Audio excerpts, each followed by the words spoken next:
Hello అండి, అందరికి నమస్కారం. మార్నింగ్ నుండి తెలుగుదేశం పార్టీ కార్యకర్తలందరూ వరుస సంబరాలతో ఉంటే జగన్మోహన్ రెడ్డి మాత్రం ఇంట్లో టీవీలు పగలగొట్టడం, తర్వాత సజ్జల రామకృష్ణారెడ్డిని చేయి చేసుకోవటం, ఇలానే ప్రతి కుటుంబ సభ్యుడి మీద విరుచుకుపడటం ఇవన్నీ సాధారణంగా జరిగేవే. ఇప్పుడు మాత్రం స్పెషల్ ఏంటంటే తెలుగుదేశం, జనసేన, బీజేపీ కూటమి ఘన విజయం తర్వాత ఇవన్నీ జగన్మోహన్ రెడ్డి చేసిన ఆకృత్యాలు. ఎక్కడనుకున్నారా? తాడేపల్లి ప్యాలెస్ లో. ఇప్పుడు జగన్మోహన్ రెడ్డి ప్రెస్ ముందుకు వచ్చి ప్రజలు ఏదో సొల్లు కబుర్లు, ఇది ప్రజలు 5 ఏళ్ల పరిపాలన, లేదంటే ప్రతిపక్షంలో ఉంటాం, మేము ప్రజల ఆమోదాన్ని ఏదో సుత్తి సొల్లు కబుర్లు చెప్తున్నానండి. మీరు మాత్రం దయచేసి ప్రజలందరూ మీరందరూ ఒక్కటై చంద్రబాబు నాయుడు గారిని గెలిపించాలని కసితో ఓటేశారు. ఇదే కసి రాబోయే 5 ఏళ్లు చూపించండి. ఎందుకంటే చంద్రబాబు నాయుడు గారు అభివృద్ధి, సంక్షేమం రెండూ చేస్తారు.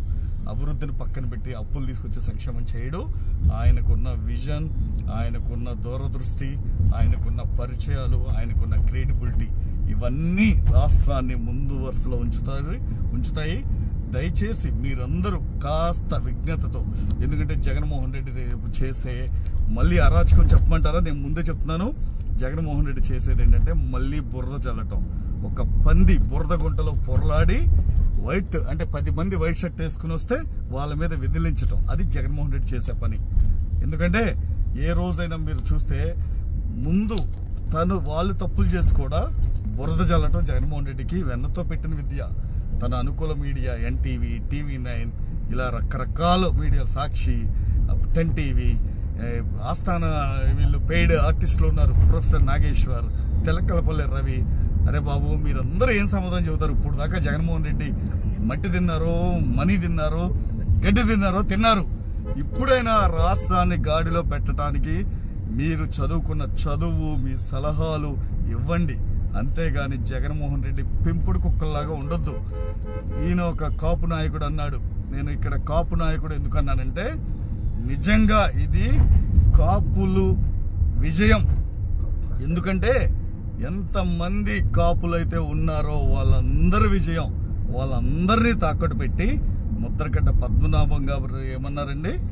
జగన్మోహన్ రెడ్డి గెలవపోతే, పవన్ కళ్యాణ్ ఓడిపోతే నేను పేరు మార్చుకుంటా అన్నాడు. ఇది ముద్రగడ పద్మనాభరెడ్డి అని.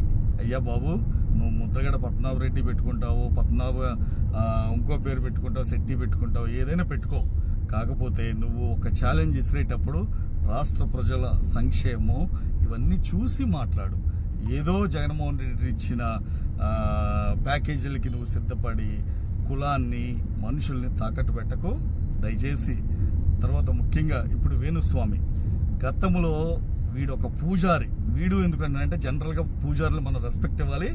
వీడు ఒక అశ్లీల పూజారి. వీడు గతంలో కేసీఆర్ గెలుస్తాడని, రేవంత్ రెడ్డి ఓడిపోతాడని, ఇప్పుడు జగన్మోహన్ రెడ్డి గెలుస్తాడు. అరే బాబు, నువ్వేమన్నా పోతులూరు వీరబ్రహ్మం గారి వారసుడువా, లేకపోతే నువ్వేమన్నా పైనుండి దేవుడు దిగొచ్చావా? నువ్వు ఉండాల్సిన లిమిట్స్ లో నువ్వు ఉండు. ఎవడు ఓడిపోతాడు, ఎవడు గెలుస్తాడని డిసైడ్ చేయాల్సింది ప్రజలు.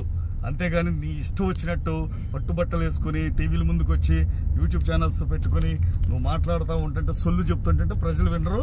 నీకు ఇప్పటికైనా బుద్ధి వచ్చింది. ఎక్కడ బయట కనబడితే చెప్పుతో కొడతారని చెప్పి నువ్వు ముందే నేను సారీ చంద్రబాబు నాయుడు గారు, నేను తప్పు చేశాను, ఇది మీరు గెలిచారు, కంగ్రాట్స్ అని చెప్పడం కాదురా ఎదవా. నువ్వు ఫస్ట్ ఒకటి గుర్తుపెట్టుకో, నువ్వు ఒక పరిశుద్ధ బ్రాహ్మణ కుటుంబంలో పుట్టావు. నువ్వు చేయాల్సిందేంటి?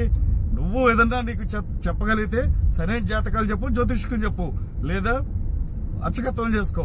అంతేగాని నిన్నెవడు చెప్పన్నాడు? నువ్వు ఎవడు సీఎం, ఎవడు కాదు, ఎవడికి పెళ్లి అయితే ఎవడికి పెటాకులు వద్దని నువ్వెవడురా మాట్లాడడానికి?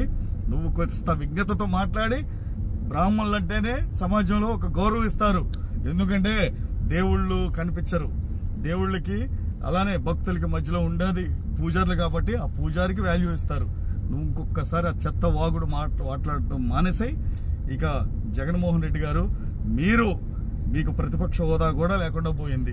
ఎందుకంటే నిన్ను ఒక వాడేసిన టిష్యూ పేపర్ లాగా ప్రజలు పక్కన పడేశారు. నువ్వు టిష్యూ పేపర్ కనీసం దేనికి పనికిరాదు. నువ్వు ఒక్కసారి వాడుకుని ప్రజలు, నువ్వు వాడుకుందాం అనుకున్నావు, ప్రజలు నిన్ను వాడుకుని వదిలేశారు. దయచేసి నువ్వు ఒక్కసారి రాజకీయానికి నువ్వు పనికిరావు. నువ్వు చెల్లని నాణ్యం లాంటి వాడివి. ఎందుకంటే నీకు రాజకీయం తెలియదు, చదువు తెలియదు, విజ్ఞానం తెలియదు, కనీసం రాష్ట్రాన్ని ఎలా డెవలప్ చేయాలో కూడా తెలియదు. మాట్లాడితే బటన్ బటన్ బటన్ అంటాడు. అరే బాబు, షర్ట్స్ కి బటన్ ఉంటుంది, కంప్యూటర్ కి బటన్ ఉంటుంది, లిఫ్ట్ కి బటన్ ఉంటుంది. ఆ బటన్ నొక్కడానికి నువ్వేంట్రా బాబు నొక్కేది?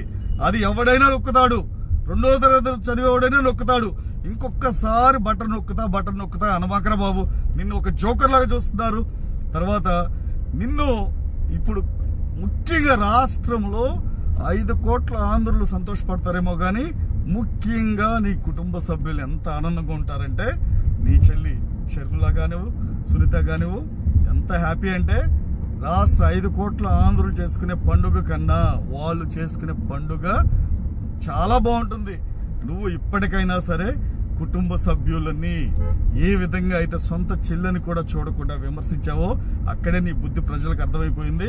దయచేసి ఇంకొకసారి రాష్ట్రానికి ఒక రాజకీయ నాయకుడిలాగా వైకాపా పార్టీని ఏదో ప్రజలు ఉంచాలని చూడకు. నీ అవసరం ప్రజలకు లేదు. నువ్వు ఒక వాడేసిన పేపర్ లాంటోడివి. నువ్వు ఇంకొకసారి రాజకీయం అంటే ప్రజలు చెప్పుతో కొడతారు నిన్ను. ఎందుకంటే నిన్ను ఒక పిచ్చి కుక్కలాగా ప్రజలు ఆలోచిస్తున్నారు. ఎందుకంటే నీ ఓటమి ఏదైతే ఉందో ఇది తెలుగుదేశం పార్టీ ఘన విజయం ఉందో అర్థమవుతుంది. నిన్ను చంద్రబాబు నాయుడు గారిని నక్కకి నాగలోకానికి ఉన్న తేడా చూపించారు నీకు. ఇంకొకసారి విజనరీ లీడర్ తో పోటీ పడకు. నీకేదన్నా నీకు అలవాటే కదా ఆత్మలతో మాట్లాడుకోవటం. అలా ఆత్మలతో మాట్లాడుకో. ఖాళీ రూములు 6 కొంపలు ఉన్నాయి. నేను ప్యాలెస్ అంటారా బాబు నిన్ను.